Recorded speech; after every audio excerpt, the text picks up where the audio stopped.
イヤホンみんな息してる息しかしてない時からです。2026年上半期ベストバイやっていきます。はい、今年もやっていきます。毎年やってるんですけど、あっという間ですね。本当にもう6月、7月で、はい。ということで、半年経ちましたので、私がこの半年間に買ったもの、その中で、いいものをね、6つ今日は紹介していきたいと思います。物に関する考え方についてはちょっとまとめて最後に話すとして、早速いきたいと思います。はい。1つ目、こちら。小森のシャツです。はい。これね、私が今着てるシャツですね。はい。で、今年もう全然服を買ってこなかったわけですけど、6ヶ月間買いませんでした。はい。5月、6月の中旬ぐらいまでかな。今年1月から始まって、一切服は買わないで来たんですけど、やっぱね、その反動というかね、が来ましたね。やっぱりずっと同じ服を着ている自分にちょっと飽きてしまって、で、ちょっと久々にシャツでも着てみようかなと思って、で、いろいろシャツを探していたわけです。で、昔は結構ね、シャツ着ていて、で、シャツブランド、ジルサンダーだったりとか、コムデギャルソンだったりとか、なんかそういうハイブランドものも着ましたし、あとは最近ではヤマト道のね、メリノシャツみたいな、山シャツみたいなものを結構ね、ハマってる時期もあって、このチャンネル見てる方は結構わかると思いますけど、一時期は山シャツを着てましたね。で、そこでなんかいいのないかなと思って、なんかこう今までのものにちょっと戻るのも考えたんですけど、どうかなと思って見つけたのがこの小森のね、シャツです。名前の通り、小森慶次郎さんっていうね、日本のデザイナーが始めたブランドです。2011年ぐらいなんで結構早いんですよね。でも最近ものすごく人気が出てきてます。なんかそのみんなが気づき始めたっていうか、なんかそういうブランドだと思うんですけど、結構ね、ワードローブ的っていうか、僕が好きな系統で、ミニマリズムのね、ノリが結構あって、制服的というか、だから昔からね、ちょっと着てみたいなと思っていたんですよね。で、このね、ちょっとネイビー系のシャツなんですけど、コットン 100% です。を手に入れました。で、かなりね、調子いい、これが、本当に。で、綺麗めなシャツではあるんですけど、このブランド自体がですね、洋服っていうものがそもそも、西洋から生まれたものだと。で全部その欧米だったりアメリカだったり、日本人のためのものじゃないんですよね、そもそも洋服っていうのが。日本ってもともと着物だったわけじゃないですか。だから、その洋服っていうものを再定義したっていうのかな、日本人の体型だったりとか、街並みとか、文化とか生活とか、そういうものにもう一回ね、戻して、そこから、再解釈して新たな洋服を作るっていう風なコンセプトがあります。だから結構シンプルなんだけど、なんかそのディティールがやっぱり素晴らしくて、で、ものづくりっていうか、グッとくる感じがありますね。で、僕的にはそのコットンを着るのが結構久々なんですけど、なんかね、やっぱコットンの着心地ってすごいいいなと思っていて、で、使えば使うほど、その、くたり感っていうのかな、もう結構くたってる感じなんですけど、くたっとした感じが出てきて、なんかそのちょっと抜けてるじゃないですけど、なんかそういうところがですね、ちょっと今の気分に合うかなっていう感じで、で、入れてみたらもう大正解で、もうずっとね、こればっかり着てます。T シャツの時もあるんですけど、結構夏場っていうか今の時期とかでも、お店の中とか移動中とかエアコンガンガン効いてたりする場所多いじゃないですか。だから僕は結構シャツ買う時は基本的にロングスリーブしか買わないんですよね。で、これだともう年中使えるんで、で、それも自分の中のその制服選びというか、ワードローブの選び方のポイントであって、T シャツは逆にね、半袖、ロングスリーブの T シャツってほとんど買わないんですけど、それはインナーとして着るっていうことがあるんですよね。でも一方でそのシャツを買うときは、半袖のシャツってよくあるじゃないですか。あれはほとんど買わない。なぜならあれってその夏にしか着れないからです。で、長袖であれば、ちょっとね、まくってね、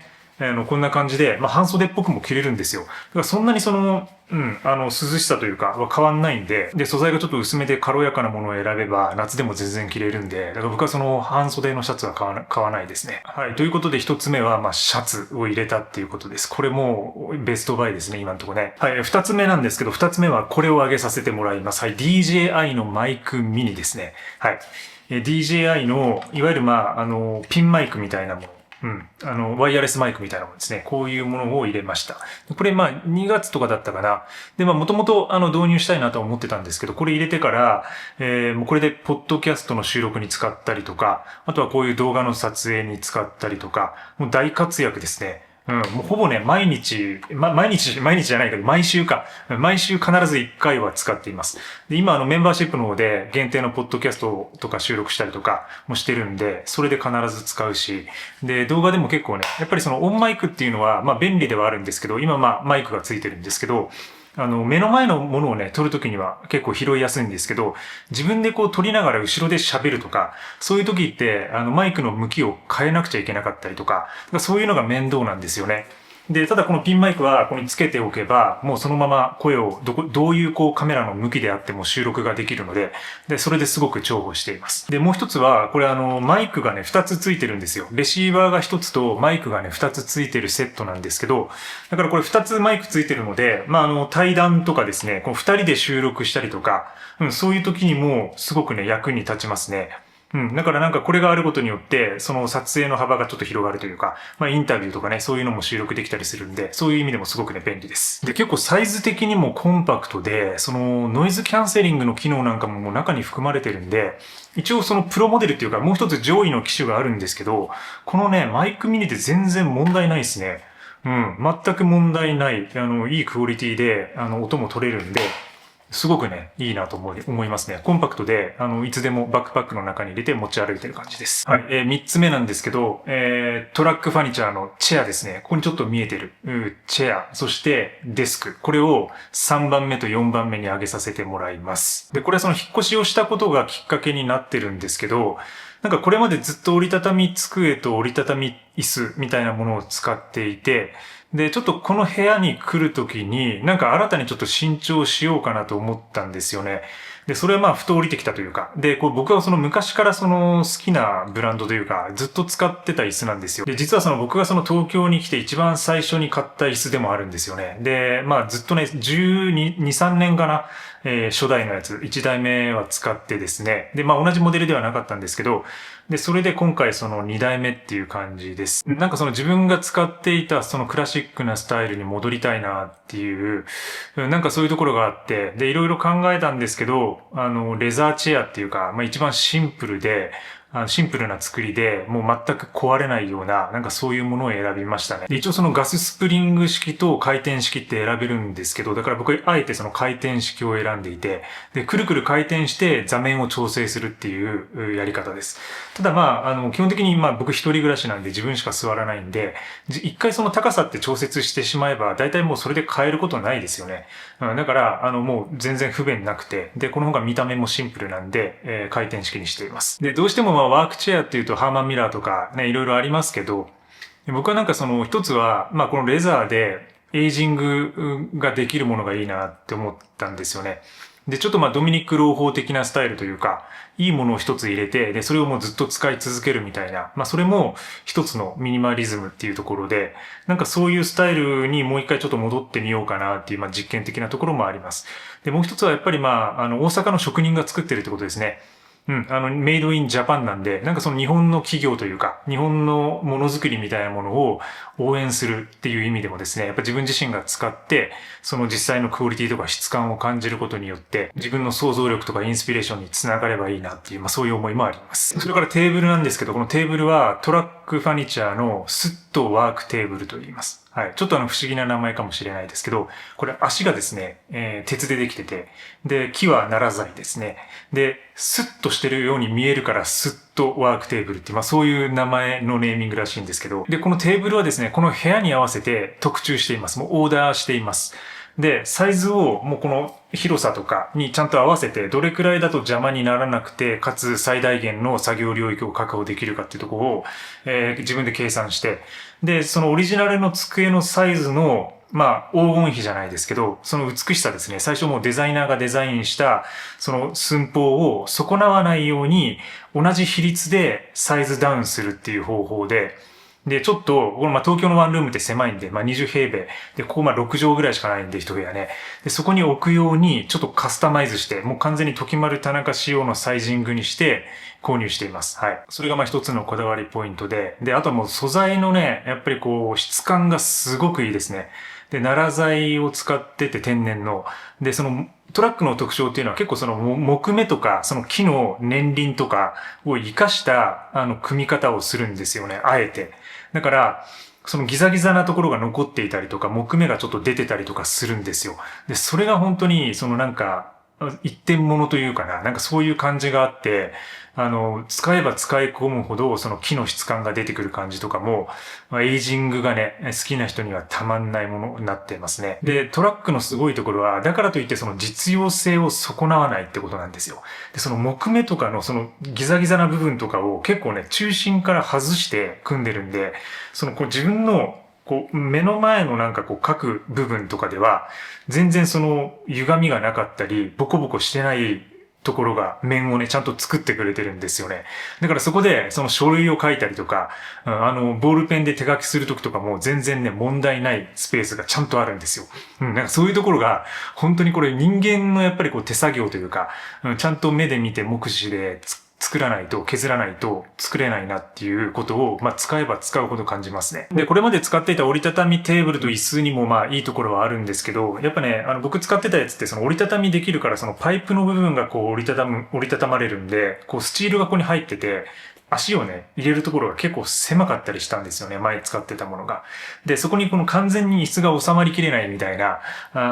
ことがあったりしたんで、だから今回はそういう問題がないので、本当にこの狭い部屋でストレスなくね、使えてますね。ちゃんとやっぱりその肘掛けみたいなものが突っかからずにスムースに机に入るっていうのは大事で、これ当たり前のことなんですけど、いろいろ組み合わせによってはそれがね、うまくいかない時があるんですよ。で、僕それで失敗してることがあるんで、今回は全くそのマッチングは問題ないです。で、まだ使い始めて2ヶ月ぐらいなんですけど、すでに味がちょっと出てきて、いい感じになってます。これから楽しみですね。1年後とか2年後とかどういう変化になるのかっていうのを、ちょっと楽しみながら使っています。4つ目はこちらです。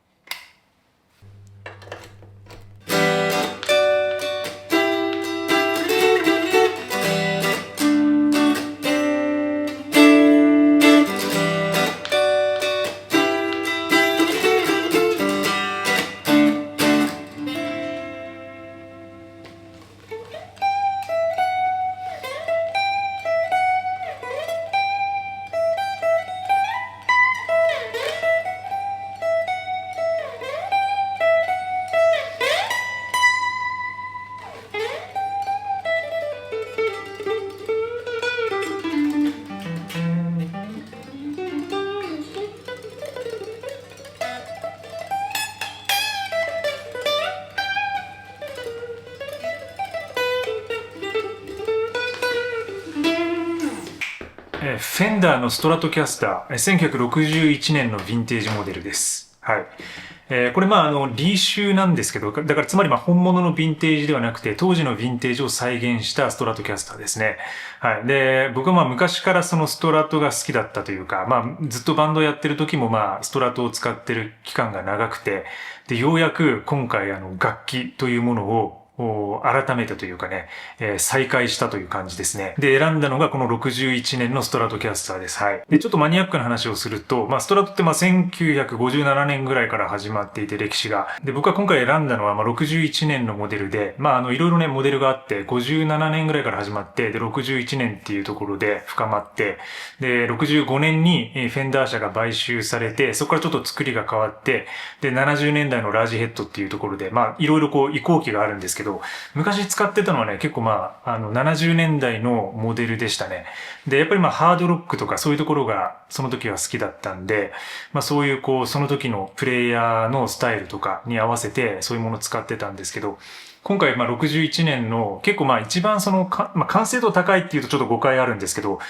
王道というか、アルダーボディにスラブローズウッドっていうその組み合わせ、木材の組み合わせとかですね、なんかそういうところが、なんか一番そのストラトらしいっていうところ、美味しいところをね、結構使ってる時期なんですよね。だからなんかそこをね、一回使ってみたいなっていうか、ちょっとそういうクラシックに触れておきたいなっていうところがあったりして、あえてその最近のなんかその弾きやすいなんかプロフェッショナルモデルとかではなくて、あえてそのヴィンテージのね、リーシュを今回選んでます。で、塗装もラッカーフィニッシュで、だからつまり経年変化していくようなものですね。剥がれたりとか薄くなったりひび割れたりするようなものなんですけど、それで使い込めば込むほど味が出てくるようなものだったりします。で、指板も、ラディアスって言って、どれくらいカーブしてるかみたいなものを測る値があるんですけど、それが 7.25 という値になっていて、決してそのフラットでむちゃくちゃこう弾きやすいって感じではないんですよ。でもまあ昔のストラトはそういう感じだったんですよね。だから結構僕がこれ選んだのは、ちょっと全的だなと思ったんですよね。ちょっとヨガ的っていうか、まあ全的なギター、モデルですね。なんか使い込めば使い込むほどっていうか、自分のその身体性を鍛えていくことによって、弾きこなしていくみたいな、なんかそういうこう、ちょっと修行みたいな、楽器というか、で、ちょっと瞑想に近いんですよね、音楽をやるってことはね、僕にとっては。で、今では本当にこう毎日弾いていて、これまでの日常のルーティンの中に、そのギターをプレイするっていう時間がもうどんどん増えてます。はい。最初はもうなんか20分ぐらいでやってたんですけど、最近もう1時間とか2時間とかを費やすようになってて、ちょっと危ないんですけど、で、まあ1ヶ月半ぐらい経つんですけども、ずっともう毎日弾いてますね、これね。だから本当まあ自分の中の本当にこう瞑想とか、こうランニングとかと同じような、ルーティーンに組み込まれています。ただ全然リハビリ中で、まあ当時の勘はね、もう戻らないというか、やっぱりまあ時間が空くとね、なかなかその技術って戻らないんだなって思うことを実感して、まあリハビリしながら、まあ苦しみながら、楽しみながら、やってる感じですね。で、ちょっとだいぶマニアックな話になってるんですけど、一番最後はですね、まあそれに伴って、アンプです。はい。6つ目。最後は、アンプ。これがもう私のベストバイですね。はい。で、アンプのモデルはですね、まあ、フェンダーの、バイブロチャンプ。68年のカスタムバイブロチャンプリバーブっていうアンプです。で、これ真空管で、5W ですね。で、まあ、真空管って、まあ、ものすごくその音量が大きくなるし、で、結構メンテナンスが面倒だったり扱いづらいところがあるんですけど、で、大体ね、まあ、かなり音量出るんですよ。で、5W が一番最小のモデルで、それでもまあ一番小さいサイズを選んでるんですけど、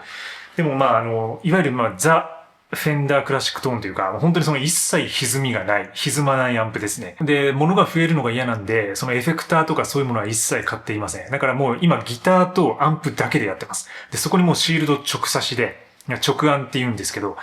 直差しで一切歪ませずに、結構ロックな曲とかをやってるって感じ。もうリハビリなんで、で、その方が、歪ませない方がですね、そのピッキングのニュアンスとかの練習ができるんで、上達早くなるんですよ。これまあ、僕のその経験値からも言えることなんですけど、まあ、多くのプロの人たちが言ってるようなことでもあります。どうしてもその若い時っていうか、やり始めの時はですね、みんな歪ませて、やっちゃうんですけど、まあその歪む音が気持ちよかったり、かっこよかったりするんで、ただね、そのあえてそこでは全く歪ませないってことになると、全部そのタッチとかのミスがね、出るんですよ。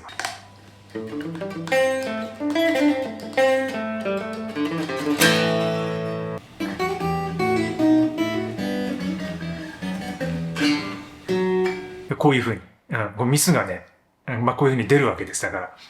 だから、そういうのが逆にだから分かりやすいと。で、そこで練習をしていくことによって、その後の音作りとかが容易になっていくんで、まあ、これもね、一つの修行ですね。で、まあちょっとね、まあすぐにはその自分の音楽の制作には多分取り入れることは難しいかなとは思ってるんですけど、だからまあ、今もまあその電子音楽というか去年アルバム作りましたけど、なんかその打ち込みみたいなものがやっぱまあ自分の主軸というか作曲のメインにはなってるんですけど、でもなんかこれをねもう少し深めていって、ちょっとそのギター音楽というかギターの音とかをちょっとサンプリングとかあるいは実際の生弾きとかで取り入れて音楽作っていけたらいいなと思ってます。だからかなりまあ長期的な自分の中のプロジェクトですね、音楽はね。で、それをやるために本当に必須なもの、ギターとシールドとアンプっていう、もう本当にもう一番最小限の。で、あとチューナーぐらい買いましたけど、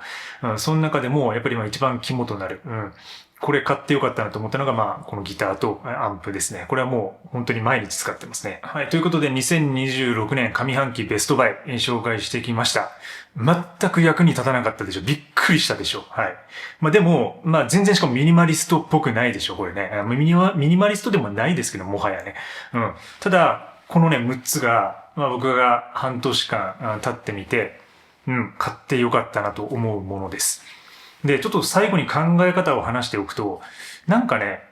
円の価値とか、その資産の価値とか、その株とかクリプトとか、まあいろいろ僕持ってはいるんですけど、なんかそういうものの価値が薄れてきてるなっていう感じがしてます。で、もちろんそれはその円安だったりとか、為替の問題とかもあったりするんですけど、結局そのお金を持ってても、それ自体に価値はないんですよね。だから、なんかその、物というのは、それを買うことによって自分の体験とか、生活をもうそこから高めてくれるんですよね。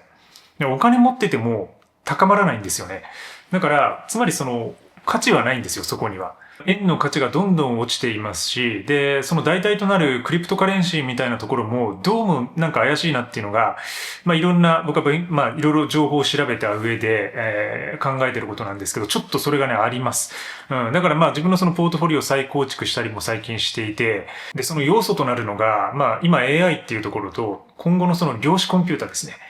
これの掛け合わせが結構まずいんじゃないかなって思っていて。で、これ自分の結構予測とかもあるんで、あれなんですけど、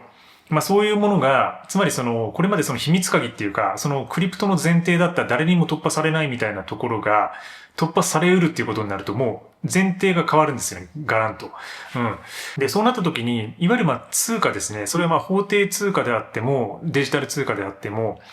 なんかそれってその人間の想像とか信頼みたいなもので成り立っているものなので一つは。だからそこの価値がこれまでとはちょっと違う時代になるんじゃないかなと思っていて。